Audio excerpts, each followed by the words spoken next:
ఇంతసేపు ఓపికగా ఉన్న మీ అందరికీ ముందుగా రమేష్ అన్నతో పాటు సాంస్కృతిక ఉద్యమంలో పాల్గొనే అమరులైన కామ్రేడ్స్ అందరికీ కూడా విప్లవాభినందనలు తెలియజేస్తూ ఒక్కరి గురించి మాత్రం నేను ప్రత్యేకంగా ఇక్కడ ప్రస్తావించదలుచుకున్నాను. ఆ కామ్రేడ్ పేరు జర్తా వెంకటలక్ష్మి. అంటే వాకపల్లి ఘటన మీ అందరికీ గుర్తుండే ఉంటుంది, అది మర్చిపోగలిగే విషయం కూడా కాదు. కొంతమంది ఆదివాసీల మీద, మహిళల మీద బిఎస్ఎఫ్ జవాన్లు దాడి చేసి సామూహిక అత్యాచారం చేసిన ఘటనలో వాళ్ళు ఎంత విరోచితంగా, ఎంత సుదీర్ఘకాలం పోరాటం చేశారో మనందరికీ తెలుసు.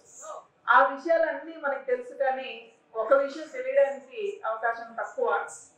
ఆ ప్రాంతంలోనే అంటే ఆ శ్రీకాకుళం, విశాఖపట్నం, మన్యం అడవుల్లో పుట్టి పెరిగినటువంటి జర్తా వెంకటలక్ష్మి కొండరెడ్ల కుటుంబానికి చెందినటువంటి ఒక ఆదివాసీ కామ్రేడ్. ఇలా పాటలు వినే ఆకర్షితమై పాటల్లో పుట్టి పాటల్లో పెరిగి చాలా చిన్న వయసులో నుంచి దళాలు వచ్చి జేఎన్ఎం పాటలు పాడుతుంటే వింటూ ఆకర్షితమై ఉద్యమంలో చేరి ఈ వాకపల్లి ఘటనకు సంబంధించి బయట ఆదివాసీలు చేస్తున్నటువంటి ఒక ధర్నాకి ప్రజల్ని సమీకరించే పనిలో ఆమె జేఎన్ఎం దళాలతో కలిసి క్యాంపెయిన్ చేస్తున్నప్పుడు పోలీసులు ఆకస్మికంగా దాడి చేసి కాల్చి చంపారు. చాలా చిన్న వయసులో ఆమె ప్రాణాలు పోగొట్టుకుంది. కానీ అప్పటికే ఆమె జేఎన్ఎం దళ కమాండర్. జేఎన్ఎం ఇంకా ఆంధ్ర ఒరిస్సా బార్డర్ ప్రాంతంలో పనిచేస్తూనే ఉంటుంది. ఆ కామ్రేడ్కి ఈ సందర్భంగా మనందరి తరఫున శోభాన్ని దర్శిస్తున్నాం. ఆమె ఉద్యమ ప్రాంతంలో విజయగా చాలా ప్రసిద్ధి పొందింది. తల్లిదండ్రులు పెట్టిన పేరు జర్తా వెంకటలక్ష్మి. ఇంకొక మాట ఏంటంటే, ఇటీవల కాలంలో అజ్ఞాత మహిళా రచయిత్రులు రాసినటువంటి కథలని విరసం 6 సంకలనాలుగా ప్రచురించింది. అందులో మొట్టమొదటి సంకలనంలో జర్తా వెంకటలక్ష్మి కథ, అది ఆమె ఆత్మకథ. ఆ కథ పేరు బుజ్జి. ఆ కథని మీరు అందరూ తప్పకుండా చదువుతారని ఆశిస్తున్నాను. ఎంతో మందిని ఇన్స్పైర్ చేయగలిగేటటువంటి జీవితం ఆమెది. మనకి సమయం చాలా తక్కువ ఉంది కాబట్టి నేను వీలైనంత సంక్షిప్తంగా మాట్లాడతాను. నిజానికి ఈరోజు ఉదయం ఇక్కడ కామ్రేడ్ కాసిం కానీ నరసింహరావు గారు కానీ చెప్పినటువంటి విషయాలు ఇవన్నీ కలిసే, అంటే ఇవే విడివిడి విషయాలు కావు. నాకు ఇచ్చినటువంటి టాపిక్ ప్రత్యామ్నాయ సాంస్కృతికోద్యమం, ఫాసిజం ప్రత్యామ్నాయ సాంస్కృతికోద్యమ నిర్మాణం. అంటే సంక్షిప్తంగానే మాట్లాడుతాను నేను. అంటే ప్రత్యామ్నాయం మాట్లాడుతున్నారు, అయితే తేడా ఎక్కడుంది అనేది కూడా మాట్లాడుకోవడం అవసరం. ఎక్కడ అంటే ఒక సైద్ధాంతిక పునాదిని ఏర్పాటు చేసుకొని దాని ప్రకారం ప్రణాళికాబద్ధంగా వెళ్తున్నటువంటి భావజాలం. ఈ సైద్ధాంతిక పునాది ఎప్పుడు ఏర్పడిందంటే 100 ఏళ్ల క్రితమే ఏర్పడింది. అంటే సావర్కర్ హిందుత్వం అనేటువంటి ఒక పుస్తకం రాసి వాళ్ళు అసలు దేని కోసం పనిచేస్తున్నారు, ఎలా పనిచేయదలుచుకున్నారు, ఏంటి వాళ్ళ లక్ష్యాలు అనేది చాలా స్పష్టంగానే రాస్తున్నారు. ఆ విషయాలు కూడా కొన్ని ఇంతకుముందు ఉపన్యాసాల్లో వచ్చాయి. అది ఏంటిది అంటే, ఈ దేశం అంటే దీన్ని హిందూ రాష్ట్ర అనేది హిందీ పదం. రాష్ట్రం అంటే ఇక్కడ దేశం అనే అర్థం, ఒక రాష్ట్రం అని కాదు. అంటే ఒక హిందూ దేశాన్ని ఏర్పాటు చేసుకోవడం, హిందూ జాతిని, అంటే వాళ్ళు డిఫైన్ చేస్తున్నారు ప్రతిదాన్ని. హిందూ రాష్ట్రం అంటే ఏంటి, హిందూ జాతి అంటే ఏంటి అని. అంటే హిందుత్వాన్ని అంగీకరించే వాళ్ళే హిందువులు. ఇది వాళ్ళకి ఇచ్చినటువంటి డెఫినేషన్. అంటే దీన్ని అంటే ఆ తర్వాత వాళ్ళు దీన్ని భారతదేశం అనే పేరు కాకుండా దీన్ని హిందూ దేశం అనే పేరుతోటే నడిపించబోతున్నారు బహుశా. ఆ లక్ష్యాన్ని చేరుకోవడానికి సైద్ధాంతిక పునాది కాకుండా కొన్ని మనం ఒక్కొక్క మాటలో చెప్పుకోవచ్చు. అంటే ఏంటి, ఆ లక్ష్యాన్ని ఎలా చేరుకోదలుచుకున్నారు అంటే, ఒకటి ఏకత. ఈ ఏకత్వం, ఏకత, ఈ పదాలు మనం చాలా సార్లు వింటూ ఉంటాం. అంటే ఏంటంటే అంతా ఒకటే లాంటి సంస్కృతి, ఒకటే లాంటి జీవితం, ఒకటే మతం, ఒకటే న్యాయం, ఒకటే భాష, ఒకటే చదువు, ఇలాంటివన్నీ తీసుకురావాలి. అయితే ఇక్కడ మనం గుర్తించవలసిన ఇంకొక విషయం కూడా ఏంటంటే, ఇక్కడ మనం ఫాసిజం అని మాట్లాడుకుంటున్నాము అంటే అది బ్రాహ్మణీయ హిందుత్వ ఫాసిజం అనే మనం అర్థం చేసుకున్నాం. నేను అంత వెనక్కి వెళ్ళి అసలు సంస్కృతి కానీ లేకపోతే అదంతా పరిణామం చెంది ఎలా వచ్చిన విషయాల్లోకి వెళ్ళడం లేదు. ఎందుకంటే ఇంకా ఈ టైం తక్కువ ఉన్నప్పుడు అంత పేషెంట్స్ ని పరీక్షించడం మంచిది కాదు కాబట్టి సూటిగా విషయాలు మాత్రం మాట్లాడతాను. బ్రాహ్మణీయ హిందుత్వ ఫాసిజం అని చెప్పి మనము ఎందుకనంటాం అంటే ఫాసిజం అన్నప్పుడు దాని వెనకాల ఒక ఆర్థికమైనటువంటి విషయం కూడా ఉంటుంది. అంటే పెట్టుబడిదారి సమాజంలో వచ్చే సంక్షోభాలు అంటే అవి ఎంత అరాచకంగా ఉత్పత్తి చేస్తాయంటే తప్పకుండా సంక్షోభాలు వస్తాయి. అవి పీరియాడికల్ గా కూడా వస్తాయని చెప్పి మనం ఆర్థిక శాస్త్రాల్లో చాలా సార్లు చదువుకొని ఉంటాం, లేకపోతే ఉపన్యాసాల్లో వినింటాం. అయితే ఈ సంక్షోభాలని నుంచి బయటపడడానికి అనేక రకాలైనటువంటి ఎత్తులు వేస్తుంటుంది సామ్రాజ్యవాదం. ఈ సామ్రాజ్యవాదంలో దానికి కూడా కావాల్సింది ఏంటి? ఒక ఏకరూపత, ఒకటే లాంటి టేస్ట్లు, ఒకటే లాంటి అవసరాలు, ఒకటే లాంటి అలవాట్లు ఉన్నప్పుడే వాళ్ళు ప్రపంచవ్యాప్తంగా తమ సరుకుల్ని మార్కెట్ చేసుకోగలుగుతారు. కాబట్టి ఒకటే లాంటి మానసికత ఉండడం అనేది అవసరం, సామ్రాజ్యం అవసరం. కాబట్టి ఈ రెండు ప్రయోజనాలు కూడా కలుస్తున్నాయి. అంటే ఈ రోజు ఏదైతే ఈ హిందుత్వవాదం మాట్లాడుతుందో అది దాని ప్రయోజనాలు సామ్రాజ్యవాద ప్రయోజనాలు కూడా చాలా దగ్గరగా ఉండి ఒకదాన్ని ఒకటి కాంప్లిమెంట్ చేసుకుంటున్నాయి. అంటే ఒకదానికి ఒకటి సహాయకరంగా పూరకంగా పనిచేస్తుంది. ఇప్పుడు ఈ ఏకరూపత అనే దగ్గర అంటే మనము మొత్తం పరిణామం కాకుండా ఒక సూటిగా మాట్లాడుకోవాలంటే ఇప్పుడు వాళ్ళు ఏమన్నారు, మొత్తం దేశం అంతా కూడా ఒకటే జాతి ఉండాలి అని చెప్పని అంటున్నారు. ఆ ఒకటే జాతి హిందూ జాతి. కాబట్టి దాని ఆచరణలో ఎట్లా తీసుకొచ్చారు ఈ 100 ఏళ్లలో? అంటే 100 ఏళ్ళు అవుతుంది, ఆయన 1925లో అంటే ఇంకా ముందే రాశాడు. నిజానికి అండమాన్ జైల్లో ఉన్నప్పుడు సావర్కర్ ఆ పుస్తకం రాశాడు. ఆయన విడుదలైన తర్వాత 23లోనో 25లోనో అది పబ్లిష్ అయింది. అప్పటి నుంచి అదే వాళ్ళ అంటే మెయిన్ సిద్ధాంత పుస్తకంగా పనిచేస్తుంది. అప్పుడు రాసిన దాన్ని అమలు చేయడానికి వాళ్ళు ఒక పద్ధతి ప్రకారం ఓపికగా పనిచేసుకుంటూ వస్తున్నారు. ఇప్పుడు మనకి వచ్చిన సిఏఏ ఏంటి? Citizenship amendment act. అంటే దాంట్లో ఇక్కడ అంటే వేరే దేశాలలో ఉన్నటువంటి హిందువులు కూడా ఇక్కడికి వచ్చి ఉండదలుచుకుంటే వాళ్ళు ఇక్కడ పౌరసత్వం తీసుకోవచ్చు, వాళ్ళకి ఇస్తుంది. అంటే ఒక రకంగా చెప్పదలుచుకున్నది ఏంటంటే హిందూయేతరులు ఇక్కడ ఉండకూడదు. వాళ్ళు అంటూ ఉంటారు కదా, మనం నాస్తికులము లేకపోతే మనం హేతువాదితో మాట్లాడినా లేకపోతే పరమత సహనం చూపించినా కూడా మనం పరాయి వాళ్ళం, అదర్స్. ఏమన్నా అంటే ఏమంటారు? పాకిస్తాన్కి వెళ్ళిపోండి మీరు అంటారు. అంటే వాళ్ళ ఐడియా కూడా అదే. అలా అంటే పంపించేసి ఏంటంటే ఇట్లాంటి ఒకే రకమైనటువంటి ఒక జాతిని ఇక్కడ ఇది అంటే వీళ్ళకి ఎవరు ఇన్స్పిరేషన్ అంటే ఇంతకుముందు మిత్రులు చెప్పినట్టు ఒక ఇటలీలోని ఫాసిజం కానీ జర్మనీలోని నాజీజం కానీ వీళ్ళకి ఒక ఇన్స్పిరేషన్. అయితే అక్కడున్న పరిస్థితులు ఇక్కడున్న పరిస్థితులు ఒకటి కాదు. అంటే అక్కడ ఒకే జాతి అనడానికి చాలా తేలికగా వాళ్ళు అనగలిగారు. కానీ భారతదేశం చాలా భిన్న జాతులు నెలవు మనకి తెలుసు. అంటే నిజానికి జాతీయోద్యమ కాలం వచ్చే వరకు కూడా భారతదేశం ఒక ఉపఖండం, భారతదేశం అనేది ఒకటి లేదు. అది అనేక చిన్న చిన్న రాజ్యాలు, చిన్న చిన్న జాతులు, అనేక రకాలైనటువంటి జాతులు, అది కూడా భిన్న సంస్కృతులు, భిన్న భాషలు, భిన్న చరిత్రలు కలిగినటువంటి సమూహాలు మాత్రమే. అది ఎప్పుడు 200 ఏళ్ల వలస పాలన తర్వాత బ్రిటిష్ వాళ్ళకి వ్యతిరేకంగా ఒక ఐక్య పోరాటం చేయడానికి ఒక జాతీయ భావం అనేది అవసరమైంది. అంటే అందరినీ కలపడానికి ఒక జాతీయ భావన కావాలి. అదే జాతీయోద్యమ కాలం. అయితే ఆ జాతీయోద్యమ కాలంలో అంటే గాంధీ ఎటువంటి ఇది తీసుకున్నాడంటే ఆయన స్టాండ్ హిందూ ముస్లింల ఐక్యత ఆయన ప్రబోధించాడు. కాబట్టి ఆయన శత్రువాడు వాళ్ళకి. అంటే ఎందుకు చంపారు అంటే అదే మెయిన్ కారణం. ఎందుకంటే వాళ్ళు చాలా క్లియర్ గా డిక్లేర్ చేసుకున్నది ఏంటంటే మొదటి శత్రువులు ముస్లింలు, రెండవ శత్రువులు కమ్యూనిస్ట్. కాబట్టి మీరు చూస్తే కూడా టార్గెట్ ఎవరిని ఎట్లా చేస్తున్నారని మనకి చాలా తేలికనే అర్థమవుతుంది. కాబట్టి అంటే వీళ్ళు దాన్ని ఒక జాతీయ భావన అనేది అంటే అందరిలో రేకెత్తించడానికి దేశభక్తిని ముందుకు తీసుకొచ్చారు. ఆ కాలంలో దేశభక్తి అంటే ఒక రకమైనటువంటి నిర్వచనాలు ఇచ్చుకోవచ్చు. ఇప్పుడున్న నిర్వచనం అంటే మనకి చాలా బాగా తెలుసు. క్రికెట్ ఆడుతున్నారు అనుకోండి, పాకిస్తాన్కి వ్యతిరేకంగా నిలబడి ఇండియా తరఫున స్టాండ్ తీసుకుంటే అది దేశభక్తి. అంటే స్పోర్ట్స్ అంటే ఒక స్పోర్టివ్ ఫీలింగ్ అని అంటాం మనం. అంటే ఆట అన్న తర్వాత జయాపజయాలు ఉంటాయి. మనకి అవతల వాళ్ళ ఆట నచ్చితే ఫలానా వాళ్ళు బాగా ఆడుతున్నారు కాబట్టి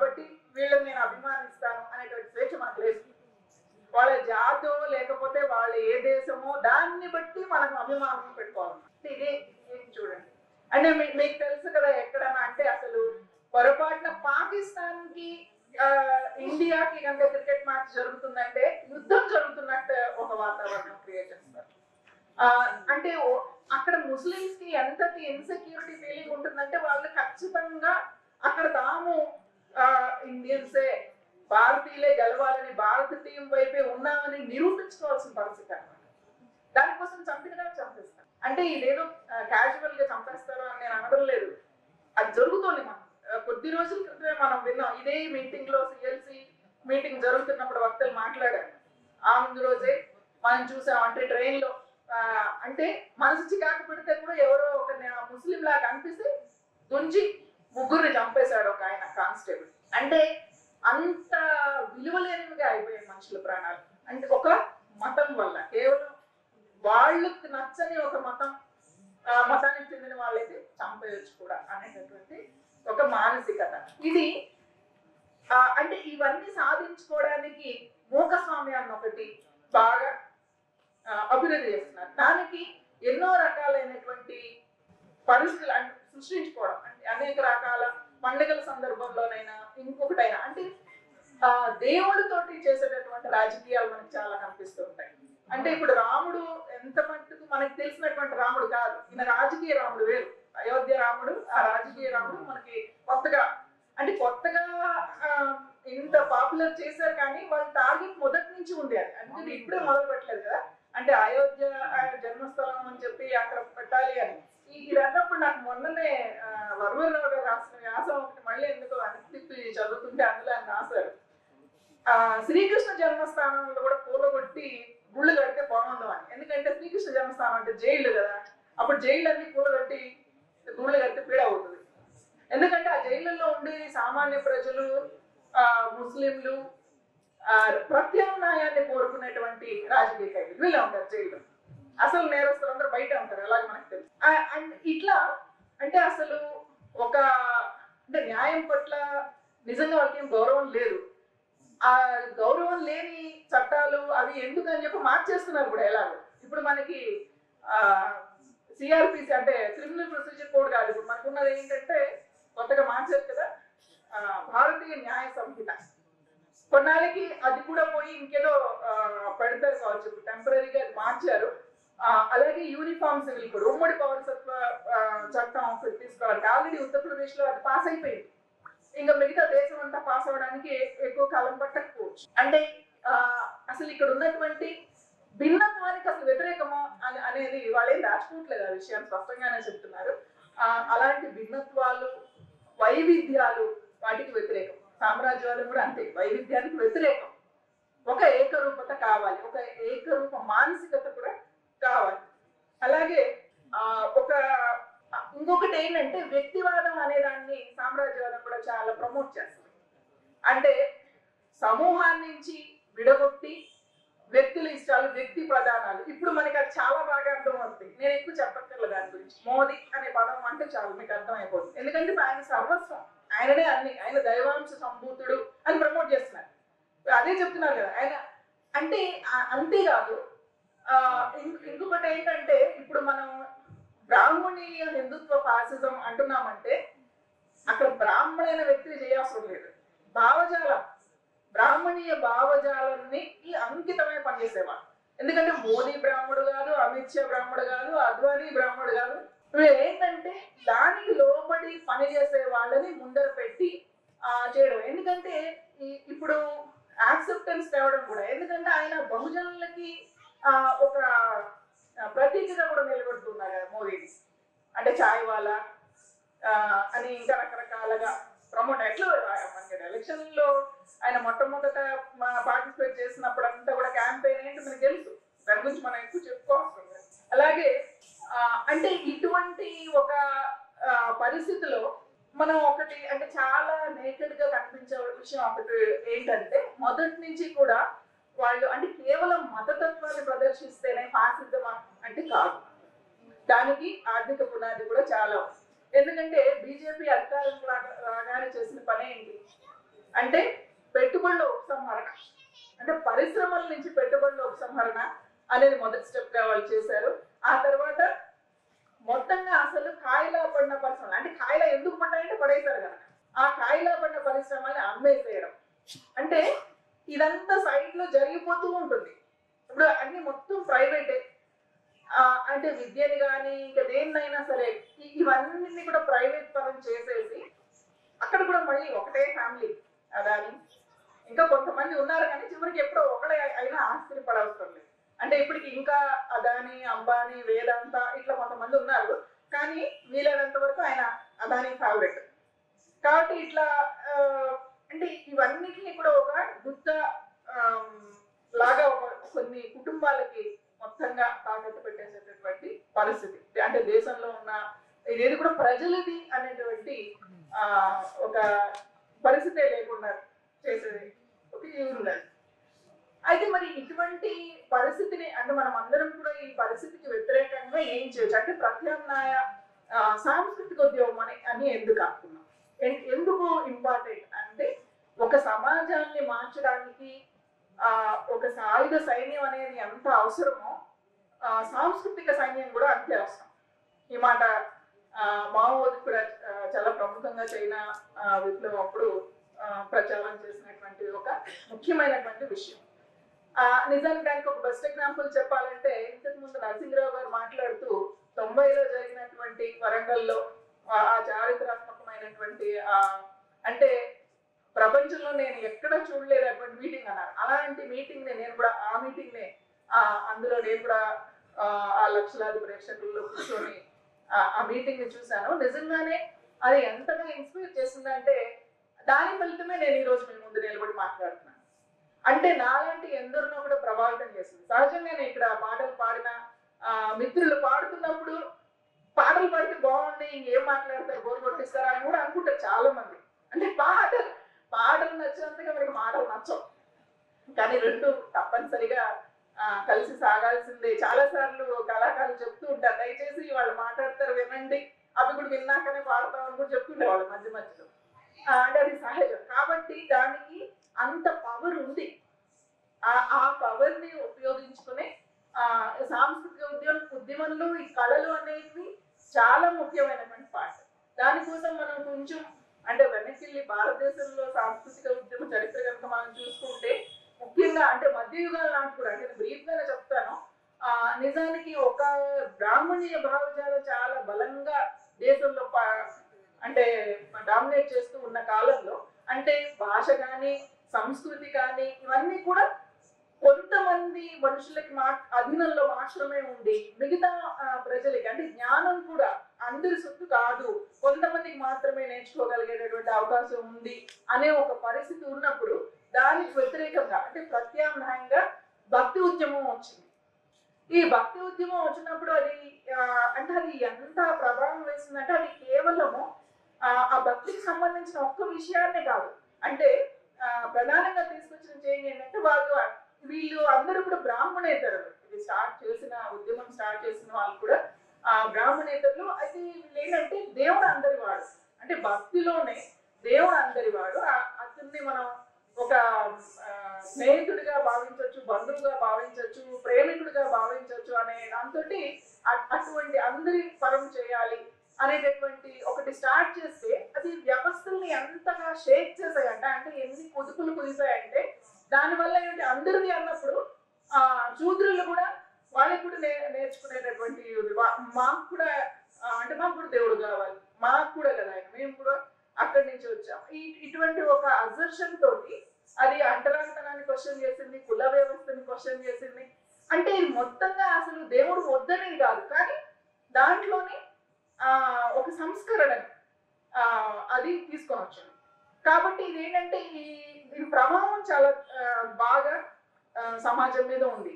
ఆ తర్వాత వచ్చినటువంటి వలస వ్యతిరేక పోరాటం, బ్రిటిష్ వలస వ్యతిరేక పోరాటంలో అంటే ముఖ్యంగా జాతీయ ఉద్యమ కాలం 1857 నుంచి 1947 వరకు జరిగినటువంటి ఉద్యమాల్లో మొత్తంగా ఈ ప్రత్యామ్నాయ సంస్కృతి అన్నప్పుడు విపరీతంగా బ్రిటిష్ వ్యతిరేక అనేక పోరాటాలకి సాంస్కృతికమైనటువంటి ఉద్యమం కూడా చాలా తోడ్పడింది. అంటే విపరీతంగా పాటలు, నాటికలు, ఒగ్గు కథలు ఇవన్నీ కూడా ఉద్యమంలో భాగమయ్యాయి. వీధి నాటికలు, వీటితో అసలు ఎన్నో రకాలైనటువంటి పాటలు వచ్చాయి. ఈ నాటకాలు ఇవన్నీ కూడా వచ్చాయి. అట్లాగే మనకి అంటే చివరికి వచ్చేటప్పటికి ఏంటంటే 1925లో అంటే అప్పుడే ఆర్ఎస్ఎస్ అప్పుడే పుట్టింది, భారత కమ్యూనిస్ట్ పార్టీ కూడా అప్పుడే పుట్టింది. అంటే సమాజంలో కొన్ని అంటే ప్రపంచంలో ఇద్దరు చోట్ల జరుగుతున్నటువంటి కొన్ని ప్రభావాలు కూడా భారతదేశాన్ని ఇన్స్పైర్ చేశాయి. అంటే ఒకటి రష్యన్ విప్లవం విజయవంతం కావడం, అలాగే 1936లో ముఖ్యంగా అది ఒక సెన్సేషనల్ ఇయర్ లాగా అనిపిస్తుంది అనమాట. అంటే ఒక పక్కన స్పానిష్ అంతర్యుద్ధం జరగడం వల్ల అక్కడ వచ్చినటువంటి విపరీతమైనటువంటి అద్భుతమైనటువంటి సాహిత్యము అదంతా కూడా ఇక్కడ కూడా ప్రభావం చూపించింది. అంటే నిజానికి రచయితలు కళాకారులు కూడా అందులో పాల్గొని అమరులయ్యారు. అంటే క్రిస్టోఫర్ కార్డ్వెల్, రాల్ఫ్ హాక్స్ ఇట్లా వీళ్ళందరూ కూడా అనమాట చాలా ఇన్స్పైర్ చేసింది. అట్లాగే ఇంకొకటి ఏమైంది, మన దేశం నుంచి చాలా మంది విద్యార్థులు ప్రవాస భారతీయులు ముఖ్యంగా లండన్ లో చదువుకొని అక్కడ మార్క్సిస్ట్ భావాలతోటి చాలా ఉత్తేజం పొంది వాళ్ళు అక్కడ మార్క్సిస్టులు ప్రముఖులైనటువంటి మార్క్సిస్టులతోటి చర్చలు సంభాషణలు ఇవన్నీ జరపడం వల్ల వాళ్ళు కూడా చాలా ఇన్స్పైర్ అయ్యి ప్రగతిశీలమైనటువంటి రచన చేయడం మొదలు పెట్టారు. లైక్ ముల్క్ రాజ్ ఆనంద్, ఈ పేర్లతో మనకి విన్నారు, ఎన్నో రచనలు చేశారు. అది ఈ అన్నిటి ఇన్స్పిరేషన్ తోటి భారతదేశంలో కూడా ప్రగతిశీల రచయితల సంఘం మొట్టమొదట ఏర్పడింది. అదే కాలం 1936 అఖిల భారత ప్రగతిశీల రచయితల సంఘం అని చెప్పి all India progressive writers association. అది ఏర్పడగానే ఫస్ట్ క్యాచ్ చేసింది ఎవరంటే మన బెంగాల్ మిత్రులు. వాళ్ళు బెంగాల్ ప్రోగ్రెసివ్ రైటర్స్ అసోసియేషన్ అని చెప్పి పెట్టుకుంటే అంటే అసలు వాళ్ళ మీద కూడా ఎంత తీవ్రంగా నిర్బంధం ఉండిందంటే 43 వచ్చేటప్పటికి ఒక సౌమేన్ చంద్ర అని చెప్పేసి ఒక రచయితని చాలా దారుణంగా చంపేశారు. అలా చంపిన తర్వాతనే వాళ్ళు తమ సంఘం పేరుని ఫాసిస్ట్ వ్యతిరేక రచయితలు కళాకారుల వేదిక అని చెప్పి మార్చుకున్నారు. అంటే అప్పటికి రెండో ప్రపంచ యుద్ధం కూడా మొదలయ్యి ఆ ఫాసిజానికి వ్యతిరేకంగా ఎంతో అంటే సాంస్కృతికంగా ఎన్నో ప్రతిఘటన అనేది మొదలైంది.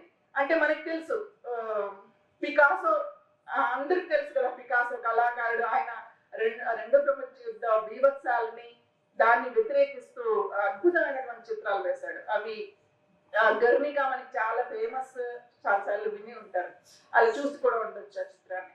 అలాగే చిత్తప్రసాద్ 40లో ఇప్పటికీ మనం పోస్ట్ కార్డులు వాడతాం, ఇప్పటికీ మనం చాలా పుస్తకాల కవర్ పేజీలు వాడుతూ ఉంటాము. తెలంగాణ సాయుధ పోరాటం టైంలో కూడా ఆయన తెలంగాణ సాయుధ పోరాటం గురించి బొమ్మలు వేశాడు, బెంగాల్ కరువు గురించి బొమ్మలు వేశాడు, రెండో ప్రపంచ యుద్ధాన్ని వ్యతిరేకిస్తూ బొమ్మలు వేశాడు. చాలా ఫేమస్. అవి చూడని వాళ్ళు ఎవరు ఉంటారు, ఓషా చిత్తప్రసాద్ వేశాడని తెలియకపోవచ్చేమో, కానీ అసలు పుస్తకంగా కూడా చాలా సార్లు దొరుకుతుంది. అంటే ఇవన్నీ చాలా పవర్ఫుల్ గా పోయినాయని అర్థం ఈ కళలు. అలాగే థియేటర్, ఆల్ ఇండియా, ఇందాక నరసింహరావు గారు కూడా చెప్పారు, ఆల్ ఇండియా పీపుల్స్ థియేటర్ ఇట్టా. దీంట్లో మనకి అంటే షబానా అజ్మీ వాళ్ళ ఫాదర్ కైఫీ అండ్ ఐ అని ఆవిడ షబానా అజ్మీ వాళ్ళ అమ్మ ఒక తన జీవిత కథ రాసింది. దాంట్లో కూడా మనకి చాలా వివరాలు తెలుస్తాయి. తప్పకుండా తెలుగులో ఉంది ఆ పుస్తకం, తప్పకుండా చదవండి. దాంట్లో కూడా ఇట్టా గురించి ఉంటుంది అనమాట. అంటే అప్పుడు చాలా మంది కవులు అంటే ఎంతగా ఇన్స్పైర్ అయ్యారంటే, ఎందుకంటే రెండో ప్రపంచ యుద్ధ కాలంలో మనందరికీ తెలిసినటువంటి చార్లీ చాప్లిన్, అంటే అసలు కామెడీ తోటి ఆయన ఎంత అద్భుతంగా ఈ ఫాసిజం గురించి సినిమా తీశారు. ది గ్రేట్ డిక్టేటర్ అందరూ చూసుంటారు. అలాగే పెట్టుబడి గారి అంటే ముఖ్యంగా సామ్రాజ్యవాద దశ వచ్చినప్పుడు ఎలా ఉంటుంది అనేది చెప్పడానికి ఆయన మోడర్న్ టైమ్స్ తీసినాడు. అది కూడా అందరు చూసింటారు తప్పకుండా. అంటే ఇవి అసలు అంటే సినిమా అనేది కూడా ఎంత పవర్ఫుల్ మీడియంగా వాడుకున్నారు అప్పుడు. ఆ ప్రభావము ఇక్కడ కూడా ఉంది అంటే మన దేశం మీద. అంటే ఇవన్నిటివి కళలు, సంస్కృతి, సినిమాలు ఇవన్నిటి ప్రభావం మన దేశం మీద కూడా ఉండి ఇక్కడ కూడా అటువంటి ప్రయత్నాలు చాలా జరిగాయి. అంటే అలాంటి థియేటర్ గ్రూప్స్, నాటకాలు అవి వేయడము అంటే పీపుల్లోకి వెళ్ళగలిగేవి. నిజానికి తెలంగాణ సాహిత్య పోరాటం అప్పుడు కూడా మీరు చూస్తే అంటే ప్రగతిశీల సాహిత్యము శిష్ట వర్గానికి మాత్రమే పరిమితం అయిపోయినటువంటి ఆ సాహిత్యాన్ని నేల మీదకి తీసుకొచ్చింది తెలంగాణ పోరాటం. ఎందుకంటే అప్పుడు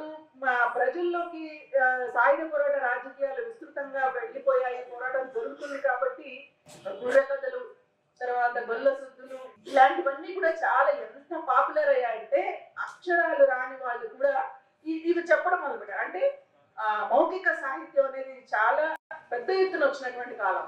అంటే ఇలాంటి ప్రజల పార్టిసిపేషన్ ఉన్నప్పుడల్లా కూడా అంటే కళలకి మళ్ళీ ప్రజా కళలు అనేవి ఒక సామూహికతను సంతరించుకొని ఒక అద్భుతమైనటువంటి ప్రత్యామ్నాయ సంస్కృతిని, ప్రత్యామ్నాయ సాంస్కృతిక ఉద్యమ నిర్మాణాన్ని అవి చేయగలుగుతాయి.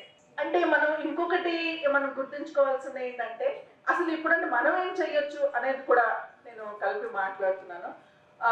ఇప్పుడు బీజేపీ ఎప్పుడు కూడా అంటే ఏదైనా ఒక్క ప్రజా సమస్య తీసుకుని వాళ్ళు ర్యాలీ చేసినట్టు మీరు ఎప్పుడన్నా చూసారా, విన్నారా? ఎప్పుడూ కూడా మనకు అది కనిపించదు. అంటే అది ఏదో ఒక మతపరమైన కార్యక్రమం, అంటే రథయాత్రలో లేకపోతే రామ జన్మభూమి, అది తాను చేసేటటువంటి తన లక్ష్యమైనటువంటి కార్యక్రమాలు ప్రజలందరి సమస్య, ఇదంతా ప్రజల కోసం చేస్తున్న, ఇదంతా ప్రజల సమస్య అనేటటువంటి ఒక పిక్చర్ ఇస్తుంది అన్నమాట.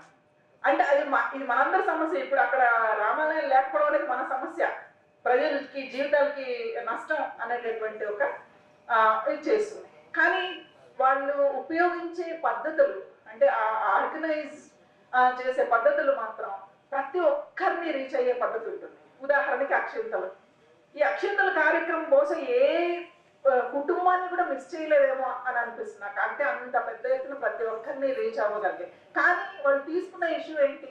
అది పీపుల్స్ ఇష్యూ కాదు, ప్రజల సమస్య కాదు. కాబట్టి ప్రత్యామ్నాయంగా చేసేటప్పుడు ముఖ్యంగా మనం ఏం చెయ్యాలి అంటే మనం ప్రజల సమస్యలు తీసుకొని మాట్లాడాలి. అంటే ఎట్లా ప్రజల దగ్గరికి వెళ్తాం అంటే ఇప్పుడు ఆ కల్చర్ ని కౌంటర్ చేయడానికి మనం ఇంకొకటి ఏదో తీసుకునే కంటే ముందు అసలు ప్రజల సమస్యల మీద మనం మాట్లాడకుండా, ఆ సమస్యల మీద మనం పోరాటాలు నిర్మించకుండా, ఆ సమస్యలకి అంటే ఒక పరిష్కారం వైపు ప్రజల్ని మనం మోటివేట్ చేయకుండా మనం చేయగలిగే ఉండదు. ఎందుకంటే ఆల్ సడన్ ఆకలి అంటే ఆ సమస్యని తీరకుండా ప్రజలు పుట్టిగా దేవుడు భజన చేసుకుంటూ ఉండమంటే ఉండదు. కాబట్టి ప్రత్యామ్నాయంగా కోసం ఆలోచించే వాళ్ళం మొదట ఆలోచించాల్సింది ప్రజల సమస్యలు. దాన్ని మనం ఎట్లా పోవాలి అంటే పీపుల్ దగ్గరికి వెళ్ళాలి అంటే కేవలం దీన్ని కౌంటర్ చేస్తూ మాత్రమే వెళ్తామంటే అది కూడా చేస్తాం. ఆ కౌంటర్ అనేది కూడా చేస్తాం. ఆ కౌంటరింగ్ అనేది రకరకాలుగా చేయొచ్చు. అంటే ఉదాహరణకి ఇప్పుడు ఈవెన్ అంటే స్పోర్ట్స్ లో కానీ దేనిలోనే కూడా ఒక ఆల్టర్నేటివ్ మాట్లాడడం. మనం మొన్న ఇక్కడ సిఎల్సి సభలప్పుడు కూడా చాలా మంది మాట్లాడారు. అంటే మనకి తెలిసింది ఇప్పుడు నిజానికి చూడండి, ఎప్పుడైనా మనకి ఆ జై శ్రీరామ్ అని అంటే మనకి శ్రీరాముడు గుర్తురాడు, బీజేపీ గుర్తొస్తాడు. అంటే అదే అసలు పొలిటికలైజ్ అవ్వడం అనేది అక్కడ ఎవరికైనా దేవుడు గుర్తొస్తాడని నేను అనుకోను. ఎందుకంటే ఆ దేవుడి పేరు మీద అవుతున్న పాలిటిక్స్ గుర్తొస్తాయి ఎవరికైనా అక్కడ. సో అట్లా అంటే ప్రతిదాన్ని కూడా ఆ రకంగా వాటి ప్రతీకల్ని మార్చేసి అంటే రాజకీయం చేస్తూ ఉన్నప్పుడు అంటే ప్రజలకి ఒక రకంగా ప్రాబ్లం ఏంటంటే ప్రజలకు కూడా అందరూ ఎవరు హేతువాదులు కాదు, లేకపోతే నాస్తికులు కాదు. కాబట్టి దేవుడు అనేది చాలా అప్పీల్ అవుతుంది. కాబట్టి దీన్ని కౌంటర్ చేయడం కూడా అంత తేలికైనటువంటి విషయం ఏమీ కాదు. కానీ కొన్ని పద్ధతుల్లో మనం తప్పక చేయాలి, వాటిని అన్వేషించాలి. కొన్ని నాకు జరిగినటువంటి వచ్చినటువంటి ఆలోచనలు కానీ జరిగినటువంటి అనుభవాల నుంచి కానీ కొన్ని సజెషన్స్గా ఇక్కడ పెట్టాలనుకుంటాను. ఎందుకంటే నిర్దిష్టంగా అట్లా ఏమి మాట్లాడకుండా అదే ఊరికే పోరాటాలు చేయాలి అంటే ఎక్కడో ఒకటి స్టార్ట్ కావాలి. కాబట్టి అంటే ఉదాహరణకి ఏంటంటే అంటే దానికి ఒక ఇంట్రెస్టింగ్ విషయం కూడా చెప్పాలి. ఇది ఈ డిసెంబర్లో నిజానికి మానవ హక్కుల దినం జరుపుకునే సందర్భంలో నన్ను కేరళకు పిలిచారు కొంతమంది ప్రజాస్వామిక వాళ్ళు. ఆ వెళ్ళిన సందర్భంలో కాలికట్లో ఒక ఇంట్రెస్టింగ్ విషయాన్ని గుర్తించాం అన్నమాట. ఏంటంటే ఉదయాన్నే 8 గంటలకు మీరు ఏ హోటల్కి వెళ్ళినా కూడా అక్కడ వాళ్ళ బ్రేక్ఫాస్ట్ ఆపం అంటే మన పిండి దోశలు లాంటివి అనమాట. దాంతో పాటు బీఫ్ ఉంటుంది. అయితే అది ఎక్కడ మీరు ఏ హోటల్కి వెళ్ళినా కూడా అంటే బీఫ్ కావాలి అని అనుకుంటే ప్రత్యేకంగా బీఫ్ హోటల్ ఏది దొరుకుతుంది అని ఎతకక్కర్లేదు. వెతుక్కోవాల్సింది ఏంటంటే వెజిటేరియన్ హోటల్. మీకు ప్రత్యేకంగా వెజిటేరియన్ కావాలంటే మీరు వెతుక్కోవాలి. లేకపోతే ఏ హోటల్కి వెళ్ళినా కూడా బీఫ్ దొరుకుతుంది. ఇది చాలా ఇంట్రెస్టింగ్గా ఉంది. నేను వెంటనే వెళ్ళి అప్పుడు వాళ్ళు చెప్పింది ఏంటంటే అక్కడ యాక్చువల్లీ సరిపోదు కదా, అందరూ రోజు పొద్దున్నే లేసి బీఫ్ తింటే వాళ్ళకి కూడా స్టాక్ ఉండదు కాబట్టి ఇంపోర్ట్ కూడా చేసుకుంటుంటే అక్కడ ఆర్ఎస్ఎస్ వాళ్ళు ఒక ప్రోగ్రామ్ తీసుకోవడానికి ప్రయత్నం చేశారు. ఏంటంటే ఈ ఎగుమతుల్ని అడ్డుకోవాలి అని.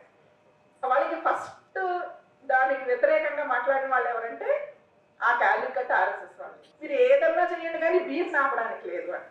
ఇక్కడ వస్తుంది కల్చర్ అనేది. ఇప్పుడు అదంతా స్ట్రాంగ్ గా ఇట్లా తినాలి అనే ప్రజల్లో అది భాగం అయిపోతే కనుక అప్పుడు ఏ రాజకీయాలు కూడా వాటిని ఆపలేవన్నమాట. అంటే ఈ రకమైనటువంటి అంటే అక్కడ వాళ్ళు ఇప్పటిదాకా అలాంటి ప్రోగ్రామ్ తీసుకోలేకపోయారు. అలాగే ఇంకొకటి ఏంటంటే పంజాబ్ లో ఒకసారి పంజాబ్ వెళ్ళినప్పుడు అక్కడ దీపావళి టైం. ఇప్పుడు మనకు తెలుసు అందరూ అపార్ట్మెంట్స్ లో జరుపుకుంటుంటారు. అపార్ట్మెంట్స్ లో కలిపి పండుగలు చేయడం అనేటటువంటి ఒక కల్చర్ వచ్చింది. అట్లా చేస్తూ వాళ్ళు నేను వెళ్ళిన ఇంటికి వాళ్ళని కూడా పిలిచారు అనమాట. అంటే అందరు కాలనీలో అందరు చేసిన రమ్మంటే నేను జనరల్గా ఇలాంటి వాటికి పోను కాబట్టి నేను రాను అని అనమాట. అంటే ఒక్కదాని ఎట్లా ఉంటావు కాదు, ఏం కాదు, డిఫరెంట్ గా ఉంటుంది రమ్మ. తీరా అక్కడ వెళ్తే వాళ్ళు ఏం చేశారంటే ఒక ప్లేస్ లో ఒక 4-5 దీపాలు వెలిగించారు. వెలిగించిన తర్వాత అక్కడ అందరినీ పిలిచి అంటే స్వీట్స్ అవి పెట్టి యూత్ అనమాట, అక్కడ యూత్ అంతా కలిసి అసలు దీపావళికి ఇన్ని క్రాకర్స్ ఇవన్నీ టపాసులు కాలుస్తారు, చాలా సౌండ్ పొల్యూషన్ ఇదంతా ఉంటుంది, దీపం వెలుగునిచ్చేటటువంటి పండుగగా దాన్ని మనం చేసుకున్నాం కాబట్టి దీపాలు వెలిగించాం. ఇప్పుడు ఏం సంతోషంగా ఉన్నాం, పండుగ కాబట్టి ఆ కొత్త బట్టలు వేస్తున్నాం, సంతోషంగా ఉన్నాం అని చెప్పేసి కొన్ని సామూహిక నృత్యాలు డాన్స్లు వేసిన తర్వాత కొన్ని స్కిట్లు, పొలిటికల్ స్కిట్స్ అనమాట. దాంట్లో నిజానికి మోడీ ప్రభుత్వం మీద కూడా చాలా సెటైర్లు వేస్తూ కొన్ని స్కిట్లు చేశారు. వాటిని కూడా అంటే పూర్తిగా నాకు అర్థం కాలేదు, ఎందుకంటే వాళ్ళు పంజాబీలో వేశారు కాబట్టి. ముఖ్యంగా భగత్ సింగ్ వాళ్ళ ఐకాన్ కాబట్టి అక్కడ భగత్ సింగ్ సంబంధించినటువంటి స్కిట్లు ఇవన్నీ వేశారు. అంటే అసలు ఇలా కూడా జరపచ్చా అని అనిపించింది. నిజానికి కాలనీ మొత్తం అక్కడ అటెండ్ అయ్యారు, వాళ్ళు అన్నిట్లోనూ పార్టిసిపేట్ చేశారు, సెలబ్రేషన్ ఇదంతా ఉంది. అంటే ఇట్లా కొన్ని ప్రత్యామ్నాయాలు తప్పకుండా ఆలోచించవచ్చు అనిపించింది. అట్లాగే సంక్రాంతి పండుగకు సంబంధించి కూడా అంటే కొన్ని పీపుల్ పండుగల్ని కూడా దాని ఎసెన్స్ ని మార్చడానికి ప్రయత్నం చేయవచ్చు అని అనిపించింది. ఉదాహరణకి ఒక మహిళా సంఘం మిత్రులు అక్కడ కొన్ని పల్లెల్లో అన్ని చిన్న పట్టణాల్లో ముగ్గులు పోటీలు ఎవరో పెడుతున్నారు. అంటే కొత్తగా సంఘానికి పరిచయమైన ఒక అమ్మాయి అంటే ఆమె కూడా అంటే వాళ్ళు పొద్దున ఎప్పుడు లేచిన ముగ్గు వేస్తారు, ఆడపిల్లలకి అది ఒక ఇష్టమైన పని చాలా మందికి ఉంది. అంటే పట్టణాల్లో అపార్ట్మెంట్స్ లో వేసుకోకపోవచ్చేమో కానీ అక్కడ చాలా మంది వేస్తారు. కాబట్టి ఆమె ఏం చేసిందంటే తనకు కూడా వేయాలని ఉంది. ఆమె ఏం వేసింది, ఒక గుర్కా వేసుకున్న మంచి ఫేస్ వేసి I stand with Bilkis Bano అని చెప్పి రాసింది మార్చి. అంటే ఈ రకంగా కూడా వాటిని అంటే కొన్ని కొన్ని అలవాట్లని కొన్ని విషయాల్ని మనము రెవల్యూషనైజ్ చేయగలుగుతాం. అలా చేయగలిగినప్పుడు ఆ సారాంశాన్ని మార్చుకొని ఆ రూపాన్ని వాడుకునేటటువంటి ప్రయత్నాలు కూడా మనం చేయొచ్చు.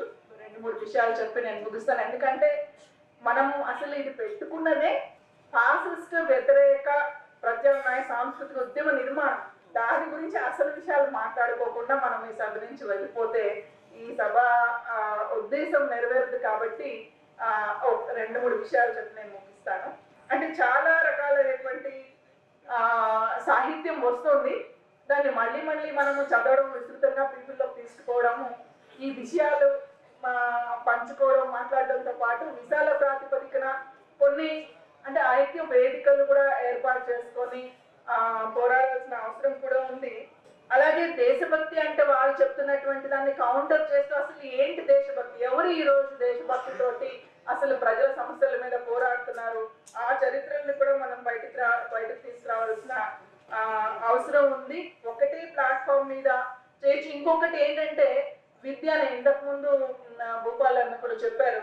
అంటే ప్రజలకు అవసరమైనటువంటి చదువును తీసేసి వాళ్ళకి అవసరమైనటువంటి చదువును మాత్రమే ఈరోజు రుద్దే పని ఒకటి చేస్తున్నారు, చరిత్రను మార్చేస్తున్నారు. కాబట్టి అసలు చరిత్రను మనం రాయాలి తప్పకుండా. ముఖ్యంగా రిటైర్డ్ ఉపాధ్యాయులు చాలా మంది రెగ్యులర్ గా మీటింగ్లకు వస్తూ ఉంటారు. ఆ మిత్రులకు కూడా నా విజ్ఞప్తి ఏంటంటే తప్పకుండా శాస్త్రీయ విజ్ఞానాన్ని అందించేటటువంటి రచనలు చేయడంలోనూ అటువంటి ఒక ఆల్టర్నేటివ్ సిలబస్ రాయడము అంటే ఇటువంటి రకాలుగా కూడా మనము చెయ్యాలి. తర్వాత సోషల్ మీడియాలో చాలా మనం ఉపయోగించుకోవచ్చు. అంటే మన ప్రత్యామ్నాయ భావాల్ని ఇప్పుడు చాలా మంది యూట్యూబర్స్ చేస్తున్నారు ఆ పని. అట్లా మనము మన భావాల్ని రికార్డ్ చేసి సర్క్యులేట్ చేసుకోవడము, మీమ్స్ చేయడము, తర్వాత స్టాండప్ కామెడియన్స్ కూడా చాలా మంది ఈ భావజాలను వ్యతిరేకిస్తూ చాలా షోస్ చేస్తున్నారు. అట్లాంటి వాటిని ఐడెంటిఫై చేసి వాటిని విస్తృతంగా షేర్ చేయడం. ఇది ఎందుకంటే ఇది అందరూ చేయగలిగేది. ఎంత కాదన్నా ప్రతిరోజు కొన్ని గంటలైనా ఫోన్ పట్టుకొని అవి చూడకుండా లేదా ఆ సినిమా చూడకుండా ఎవరు ఉండట్లేదు, చూస్తున్నారు. కాబట్టి ఇలాంటివి చూసి షేర్ చేయండి. అలాగే కొన్ని వాట్సాప్ గ్రూప్స్ కూడా ఉన్నాయి, ఆల్టర్నేటివ్ సినిమా ఐడెంటిఫై చేసి వాటికి పరిచయం చేయడం, వాటి గురించి వాటి లింక్స్ షేర్ చేసేవి, అలాంటివి విస్తృతంగా షేర్ చేసుకొని ఈ రోజు యువతకి ఎటువంటి సినిమాలు అందాలి వాటిని అందేటట్టు చేయడం, ఇదంతా చేయగలిగే. ఇలాంటివి తప్పకుండా చేయాలి. అలాగే చివరిగా ఒక మాట చెప్తాను. 50 ఏళ్ళు జరిగింది కాబట్టి జైనంని సెలబ్రేట్ చేస్తారా 50 ఏళ్ళు అని అడిగారు అని భూపాలన్న అన్నారు. నాకు తోచిన ఒక ఆలోచన ఏంటంటే భూపాలన్న తర్వాత సంధ్యక్క వీళ్ళు రాజనరసింహ వీళ్ళందరూ కూడా అంటే స్టార్టింగ్ నుంచి దాదాపుగా అట్లా ఉన్నవాళ్ళు లేదా ఒక 4 దశాబ్దాలుగా ఉన్నవాళ్ళు కాబట్టి మీ అనుభవాలు రాయండి. అంటే అవి చాలా విలువైన అవుతాయి. ఇప్పుడు నరసింహరావు గారు చెప్పిన విషయాల్లో కూడా చాలా మాకు తెలియదు తర్వాత జనరేషన్ కాబట్టి. అలాగే ఆ నెక్స్ట్ జనరేషన్ వాళ్ళు కూడా ఉన్నారు ఇక్కడ. అంటే ఒక డిఫరెంట్ అనుభవాలు ఉన్న వాళ్ళు, అంటే సాహిత్య జయనము లో పనిచేసిన వాళ్ళు, అటువంటి వాళ్ళ అనుభవాలు కూడా వాటిని రికార్డు చేస్తే తర్వాత ఎవరు రాసినా కూడా ఆ జైనం హిస్టరీకి అది ఉపయోగపడుతుంది. అంతేకాదు ఇప్పుడు జనరేషన్ కూడా దాని నుంచి నేర్చుకోవడానికి ఎన్నో విషయాలు దొరుకుతాయి. కాబట్టి ఆ ప్రయత్నం చేస్తారని కోరుతున్నాను. అలాగే ఒకప్పుడు నరసింహరావు గారు చెప్పినట్టు పేర్లు లేకుండా జైనం పాటలు అన్నీ వచ్చేవి. అప్పుడు వాళ్ళు అలా అనుకొని తెచ్చినప్పటికీ కూడా, ఎందుకంటే కథలు రాస్తే పేర్లు పెట్టుకుంటున్నారు, లేకపోతే నాటకాలు రాస్తే మన రచయితల పేర్లు పెట్టుకుంటున్నారు కదా.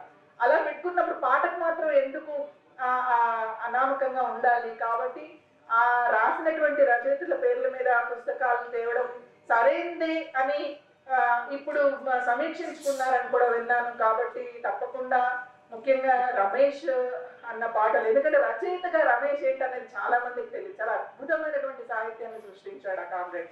కాబట్టి ఆ పని కూడా జయన్న మిత్రులు చేస్తారని, నెక్స్ట్ తన వర్ధంతికి సమయానికి కనీసంగా ఆయన రచనలు ఆయన పాటలతోటి ఒక పుస్తకాన్ని తప్పకుండా తీసుకొస్తారని జయన్న మిత్రులని కోరుకుంటూ తక్కువ సమయంలో నాకు వీలైన విషయాలు చెప్పాను. అందుకు అవకాశం ఇచ్చిన అధ్యక్షుడు రాజ్ నరసింహ గారికి మీ అందరికీ కూడా విప్లవాభినందనలు తెలియజేస్తున్నాను.